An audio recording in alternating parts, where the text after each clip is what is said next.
ఆంధ్రప్రదేశ్లో 3 పార్టీల కూటమి అధికారంలో ఉంది. కూటమికి నాయకత్వం వహిస్తున్న టీడీపీనే పెత్తనం చేస్తుందనుకుంటే పొరపాటే. అమరావతి నిర్మాణం, సంక్షేమం, అభివృద్ధి లాంటి అంశాలపై టీడీపీ అధ్యక్షుడైన ముఖ్యమంత్రి చంద్రబాబు దృష్టి పెడితే రాజకీయంగా బీజేపీ నరుక్కుంటూ వస్తోంది. ఇంతకాలం ఇతరుల బలం మీద, పొత్తు భాగస్వాముల దయాదాక్షిణ్యాల మీద రాజకీయాలు నడుపుకుంటూ వస్తోన్న బీజేపీ వీలైనంత త్వరగా సొంత కాళ్లపై నిలబడాలనుకుంటోంది. ఏపీలో ఎన్నికలు పూర్తయి కూటమి సర్కారు అధికారానికి వచ్చినప్పటి నుంచి మైనర్ భాగస్వామిగా ఉన్న బీజేపీ గుట్టు చప్పుడు కాకుండా సొంత అజెండాను అమలు చేస్తూ వస్తోంది.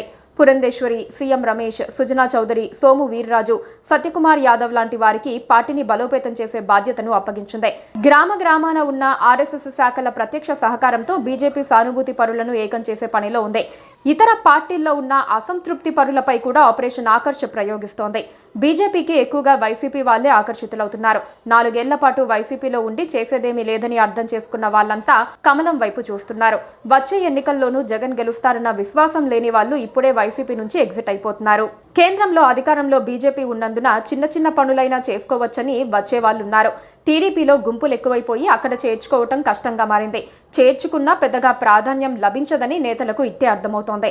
బీజేపీ నాయకులు అవసరం. అందుకే ఇప్పుడు ఆయారాం గయారాం బ్యాచ్ చూపు బీజేపీ పైనే ఉంది.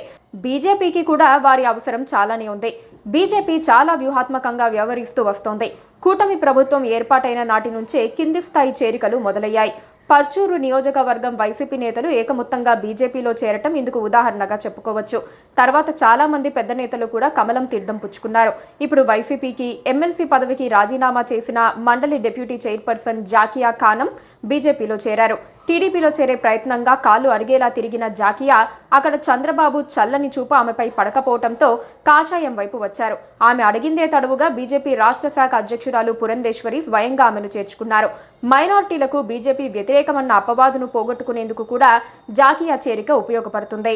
వైసీపీ మాజీ ఎంపీ, ప్రస్తుతానికి రాజకీయ సన్యాసం చేసిన విజయసాయిరెడ్డి కూడా పక్షం రోజుల్లోపే బీజేపీలో చేరతారని విశ్వసనీయంగా తెలుస్తోంది. ఆయన చేరికను సోము వీర్రాజు నర్మగర్భంగా వెల్లడించారు. విజయసాయి వస్తే మరో ప్రయోజనం కూడా ఉంది.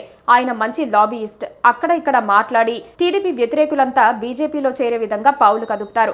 2 దశాబ్దాలుగా ఉన్న రాజకీయ అనుభవంతో ఏపీలో ఎవరేమిటో విజయసాయికి తెలుసు. ఇప్పటికే ఒక స్కెచ్ వేస్తున్నట్లుగా చెబుతున్నారు. Please subscribe to KTV Telugu. KTV Telugu. KTV Telugu channel.